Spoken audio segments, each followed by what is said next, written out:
Olá, eu sou Jussara Rigg do Ateliê Mimos da Jussi. Seja bem-vindo ao meu canal.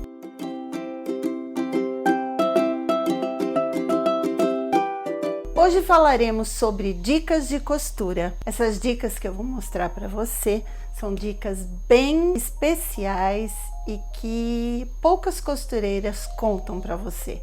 Eu vou deixar tudo contadinho aqui hoje, porque minhas alunas já sabem disso, mas você será a próxima a saber. Vem comigo que eu te conto algumas dicas que facilitarão a sua vida na hora da sua costura. Por que é que algumas nécessaires, quando nós fazemos, elas ficam tortas?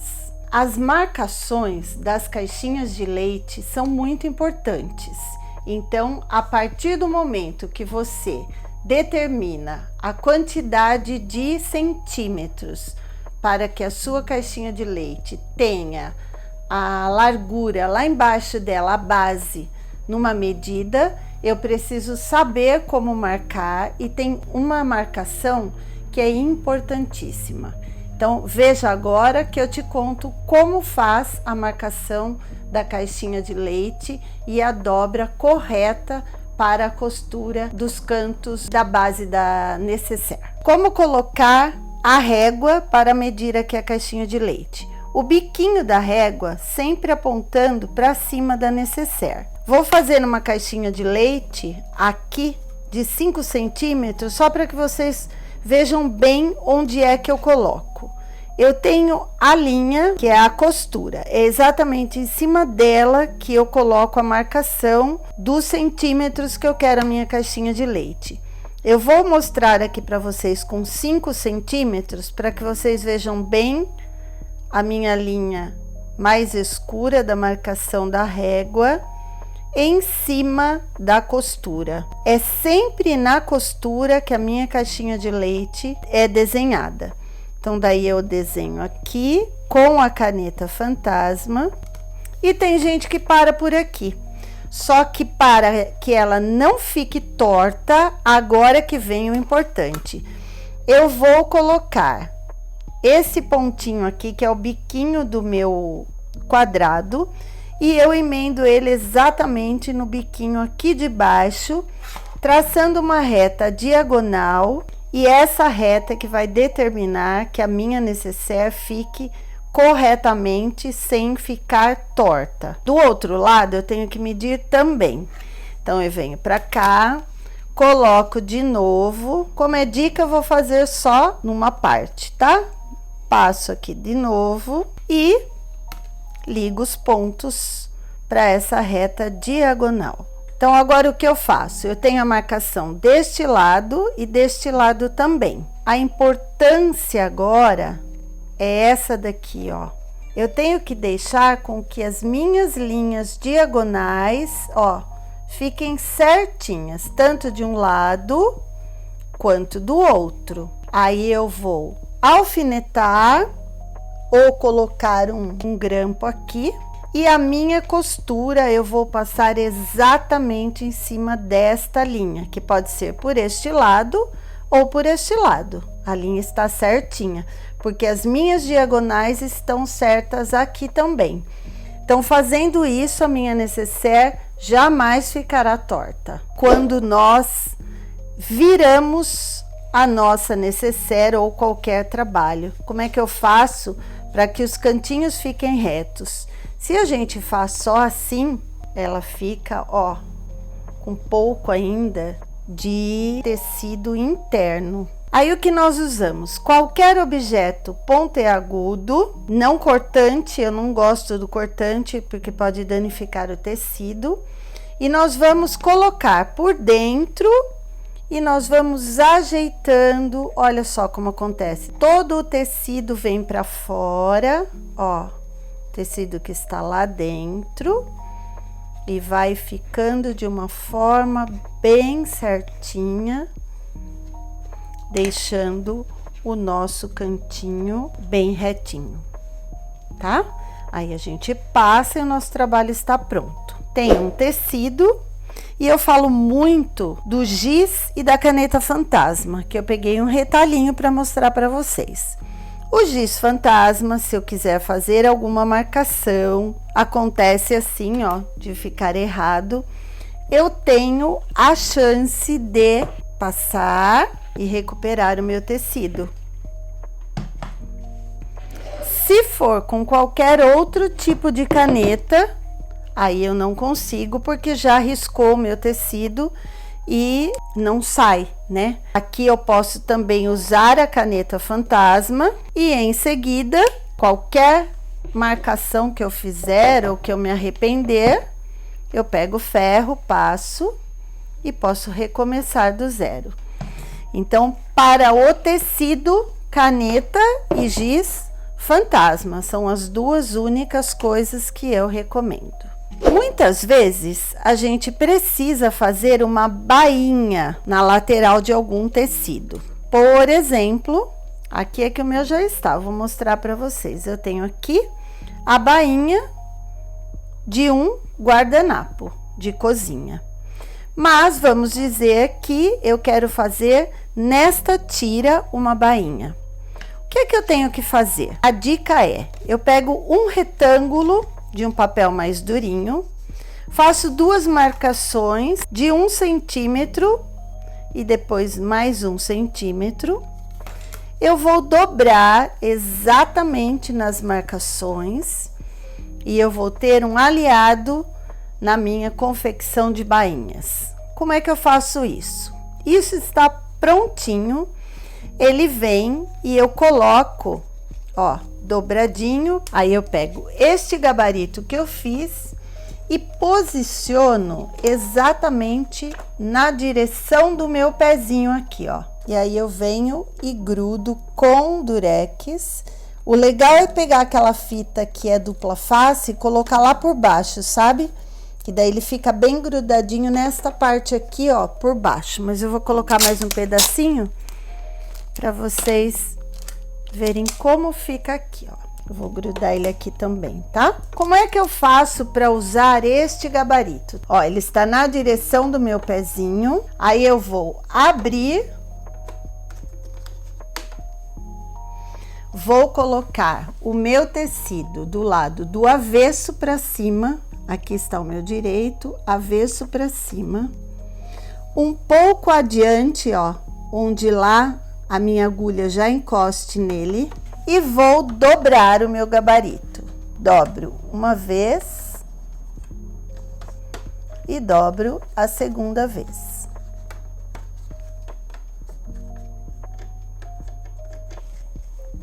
Desço o meu pezinho, um pouquinho para cá, para a agulha, ele tem que ficar no lugar onde a agulha já pegue, tá? Desço o meu pezinho, seguro a linha lá de trás, baixo a agulha, montar no tecido.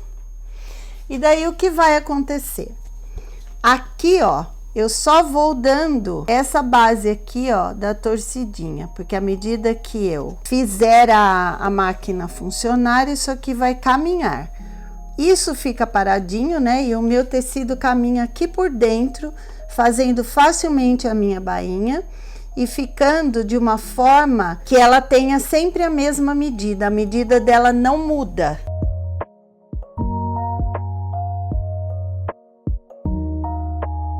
E daí você vai fazendo isso até o final da sua peça, formando assim a bainha, que dá para fazer guardanapo, dá para fazer toalhas e muitas outras coisas que você necessite. Como colocar um barrado no guardanapo, sendo que ele tem uma estampa com direção.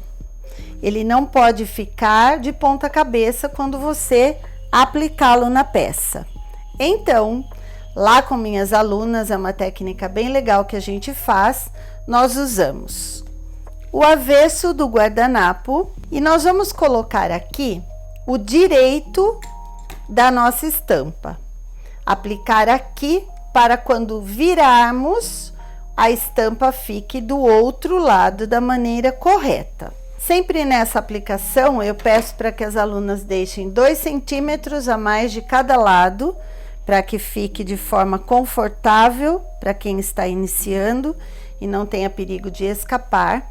E nós temos aqui um desafio que é o desenho que tem um sentido diferente de outros tecidos que eu posso colocar de qualquer jeito, que não tem problema, porque não corre o risco de ficar de ponta cabeça.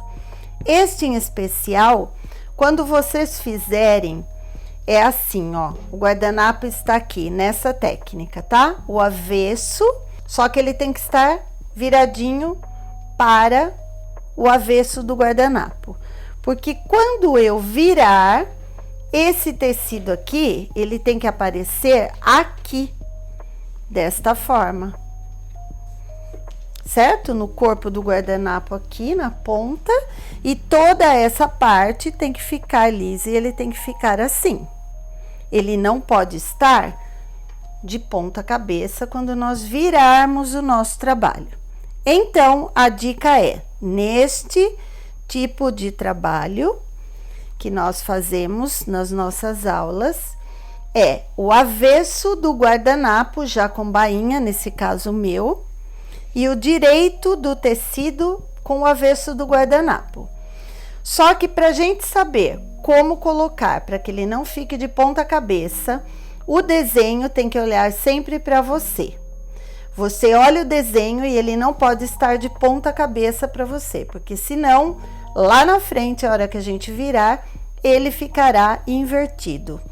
Então, desenho olhando para você de forma correta, eu só viro a estampa para baixo e daí sim eu vou colocar as pontas do meu guardanapo para dentro, vou alfinetar, vou passar uma costura reta aqui, tendo 2 centímetros de margem, para que na hora que eu vire, o meu desenho fique certinho e tenha do lado do avesso um bonito acabamento.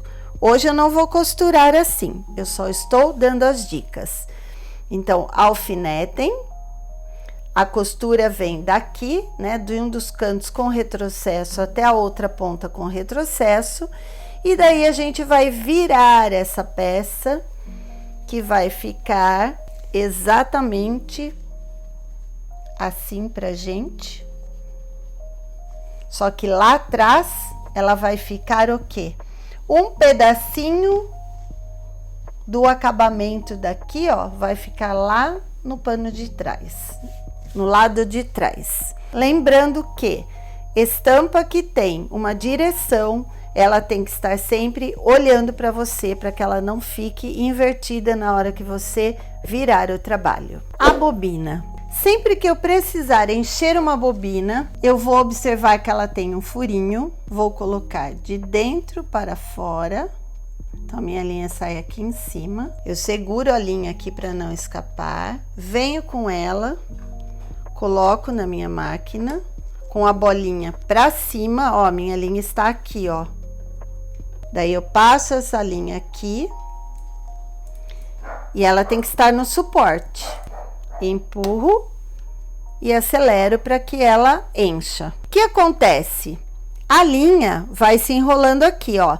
A minha base está aqui onde eu estou segurando, que eu posso cortar e ela vai continuar enchendo. Ju, eu posso encher com a mão? Não pode encher a bobina com a mão, porque essa tensão que tem no fio aqui, ó, é o que vai fazer com que o meu ponto saia certinho na hora da costura. Não adianta tentar encher com as mãos. Isso foi feito exatamente para que a gente encha a bobina de forma correta. E é assim o uso dela. Outra dica importante sobre bobina é que existem bobinas altas e baixas. Nesta nossa máquina, a bobina é alta, ela é um pouquinho mais alta que a outra. Geralmente as da Singer são todas baixas. Então, você tem que atentar a esse detalhe na hora da sua compra. Bobina alta ou baixa? É uma boa dica também. Quando você fizer uma nécessaire, logicamente, temos que deixar uma abertura de uns 6 centímetros, mais ou menos, para que a gente possa revirar a nossa peça e deixá-la do lado certo. Muitas pessoas deixam a abertura nos cantos, perto de cantos, que não é interessante. E deixam também na parte de baixo, que eu não gosto muito. Por quê? Quando nós deixamos a abertura na lateral da nossa peça, sempre do lado do forro, não se esqueça disso, essa abertura ela é facilmente fechada e quando nós abrimos a nécessaire, os nossos olhos dificilmente irão para onde a gente fechou essa abertura. Então, sempre os nossos olhos recairão no fundo da peça, que é onde a maioria deixa para fechar a costura e que não fica um acabamento perfeito. Então, para um acabamento perfeito na sua nécessaire, a abertura tem que ser no forro e o fechamento dela ali, porque daí ninguém acha onde é que a gente fechou a nossa peça. Não menos importante que todas as outras que eu passei para vocês é que siga o meu canal, compartilhe, se gostou, mostre para as amigas, para que a gente suba aí o número de inscritos, para que a gente contemple mais pessoas. Se inscreva no canal, ative o sininho e receba semanalmente todas as dicas e aulas aqui no nosso canal. E sabe o que mais? Eu tenho lá no Instagram uma conta também com o mesmo nome, de Mimos da Jussi. E ali tem muitos trabalhos legais já publicados desde o meu começo, peças em feltro, que foi o meu começo, amo feltro. E a partir daí tem muita coisa interessante, inclusive que vocês podem olhar e me pedir aqui embaixo qual seria a próxima aula que você gostaria que eu fizesse. Um grande beijo e até a próxima!